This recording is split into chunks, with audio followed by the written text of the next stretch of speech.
Let me ask you something. At work, are you the go to person, the one that everyone goes to when they have a question, the one that has all the answers, and the one who seems to make things run smoother? And are you also the one who rarely gets recognized as the leader that you are? If so, you might be erasing yourself from the picture without even realizing it. Think about the last time that someone thanked you for solving a problem for them. Did you brush it off with, oh, it was no big deal? You would have figured it out eventually. But here's what's happening. Your collaborative nature, it makes you appear more like a team member than a team leader. And this is such a common occurrence for introverts. Because let's face it, you're the quiet one, you're the thoughtful one, you're the go to problem solver, and you share your ideas one on one so generously with everyone. But in a group setting, your contributions are often overlooked. And when people do notice, instead of claiming your role, you minimize it. Not because you're trying to be humble, but because the spotlight makes you so uncomfortable. Maybe your face turns beet red. Maybe your chest feels tight. And you just want to brush off the attention and move on before anyone notices how extremely awkward you feel. And so you downplay your role. You say things like, "Oh, it was no big deal. You would have figured it out eventually." But here's the problem with that. Over time, people start to notice how uncomfortable you get with praise. So, in their minds, they're being kind by not putting you on the spot. And they stop shining that spotlight on you because they don't want to make you feel uncomfortable. And so, little by little, you've been relegated to the shadows. You're backstage instead of center stage.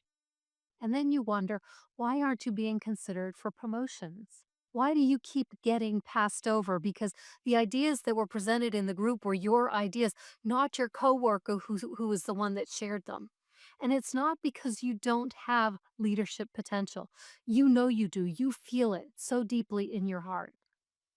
But it's because you've removed your contributions from the success story. But I want you to know this isn't happening because you lack the skills or value. It's happening because your brain and your nervous system are wired to keep you safe. Claiming a leadership role, a more visible role, it feels risky. You worry that people will think that suddenly you're bossy or that you're arrogant. And then the hamster starts spinning on the wheel. Well, what if you can't replicate the success the next time? Or what if you have to start speaking in front of groups? Oh no! Or what if they find out that you really don't know as much as you think that you know? All right, take a breath with me, my friend, because this is just your nervous system trying to protect you. It learned somewhere in your past, a long time ago, that standing out wasn't safe.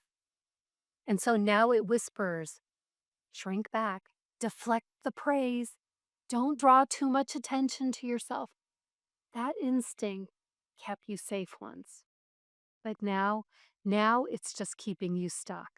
Your nervous system, that unconscious part of your brain, it doesn't want your supervisor or your manager to notice your potential and reward you for your contributions. That feels dangerous. But hey, you're safe in a collaborative space. And so while you are impacting the workplace flow in your quiet way, you're rarely going to be recognized for it. So let me share with you an example from my own experience. A woman started working on the production floor who happened to be left-handed. Now, all of the workbenches, they were set up for right-handed people. And as a result, she was very awkward in her movements and she wasn't meeting her production goals.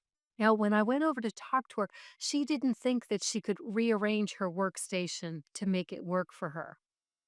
But I told her I was always moving my tools and adjusting my workstation depending on what I was working on, because it was more important for me to make it easier and more efficient for me. So I suggested that she try placing the tools that she used the most on the left side of the bench. And then, because I know how people can be, I also reminded and suggested that in the morning before shift change that she move everything back the way that it was. That's going to save her a lot of grief when people come in and, oh my gosh, you changed something. And you know what happened? Within a week or so, she started meeting her production goals, and her confidence just blossomed because she was working in a way that felt comfortable for her. Now, what was happening was she, like so many people, especially in a new environment, they wait for permission to make changes, to do things. She didn't think that she could move things around on her workbench. And the sad thing is that no one else, not even her trainer, stepped in with this simple tip to help her succeed. Now, I want you to think about that for a minute. Could someone else have suggested that she do that? Maybe. But how long would it have taken? How long would it have taken for someone else to notice that she was struggling? And I wonder, would she have quit? Or would she have faced consequences because she wasn't meeting her goals? So here's a key insight for you. Leadership isn't always about making grand gestures or calling attention to yourself. Sometimes it's noticing a problem and giving someone the guidance and the support that they need to succeed, even if no one else is watching. Acknowledging your role in moments like this doesn't mean taking all of the credit. It means recognizing that your knowledge, your experience, your insight, and action helped someone else succeed. And that, my friend, that's what leadership is all about.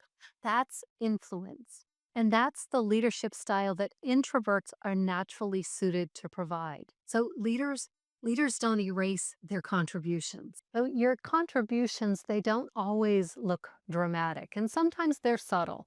They're practical. They're behind the scenes, but that doesn't make them any less important. So if you're really uncomfortable still with the idea of acknowledging your own contributions, here are a few ways to help you start kind of embodying your own leadership potential in those quiet, unsung hero moments. So, first, notice where you help make things possible. Think about the times that you've helped someone succeed, whether it's adjusting a process, maybe it's offering a tip or sharing a workaround, maybe it's just a little friendly advice. And these small actions, this is what being a quiet leader is all about. And start making a mental note of them. And then the second thing you can do is start to name your contribution. When someone thanks you, don't just brush it off. Acknowledge it for what it is, acknowledgement of how you helped. Now, you might feel awkward, you might feel embarrassed. That's normal, especially for us introverts. Just try saying, I'm glad I could help, or even silently acknowledging it to yourself that, "Huh, I played a role in this." And that recognition, it trains your brain to see your impact, to see that it's safe, that you can feel comfortable in those moments. The third thing I invite you to do is reflect on what could have happened had you not stepped in. Ask yourself, how long would it have taken for someone else to notice or help? Would that person have struggled, or would they have been set up to fail? And this helps you see the real value of your actions. And the fourth thing you can do is allow yourself to feel that confidence, build that confidence in small, safe ways. Start practicing in situations where the stakes feel manageable, less risky, like suggesting a small improvement to a process or sharing an idea in one on one conversations.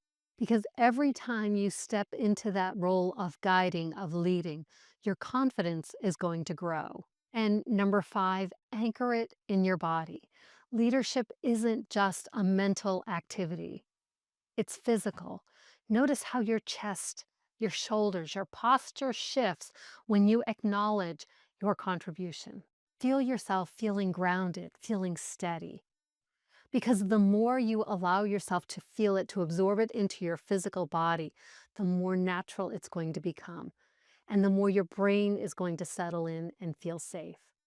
And when those doubts start creeping up and you start to think, I have to be loud, I have to be an extrovert to be a leader, remember, leadership doesn't mean being loud, flashy, or perfect. And it doesn't mean that you'll never make mistakes or you'll never feel embarrassed by being recognized or when you make a mistake. Leadership is showing up. It's noticing what's needed. It's taking thoughtful action, and it's being willing to claim your role even when it feels uncomfortable. You know your leadership potential exists. You feel it right here in your heart. You have this calling to help, and you've already been stepping into the role. You guide people, you support them, you problem solve. You just haven't been calling it what it is. Now, the fastest way to start being recognized as a leader is to start recognizing yourself as a leader, even in those small, everyday moments. Because others can't recognize you as a leader if you keep waiting for permission or you keep avoiding the spotlight. And remember, sometimes the people you think are holding you back aren't holding you back because you don't have potential, but they see your discomfort and they don't want to make you feel uncomfortable. So for them, it's an act of kindness to not put you in the spotlight. But if you step into acknowledging your contributions, you create the space for others to see your value.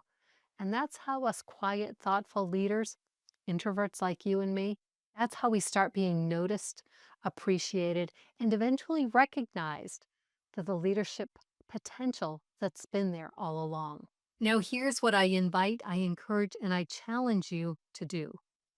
The next time someone thanks you for your help, pause. Don't hastily dismiss it. Instead, acknowledge it. Recognize your contribution to their outcome. Feel how that feels. That's one thing that will help you eventually be seen as having leadership potential. But if you want to develop your leadership skills faster to receive those rewards and the financial um, ramifications of having those skills, the most powerful way to do that isn't to wait to be recognized and chosen at work. It's finding or creating an opportunity for yourself outside of the workplace. For me, it was Toastmasters. I learned public speaking and leadership skills in a structured, supportive setting, and I was following their proven educational program. Now, I have to tell you, the first time I spoke in front of a group of 20 strangers, survived it without messing myself, and felt like what I said mattered, I knew that my life was about to change. And that's why I love recommending the Legacy Builders program.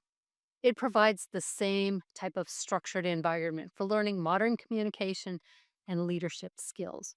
You can work and grow at your own pace. You can even start earning extra income. Who doesn't want that, right? The point is this: people, especially those who have put you in a box, they aren't going to give you the opportunity to get out of it. You're too valuable where you are.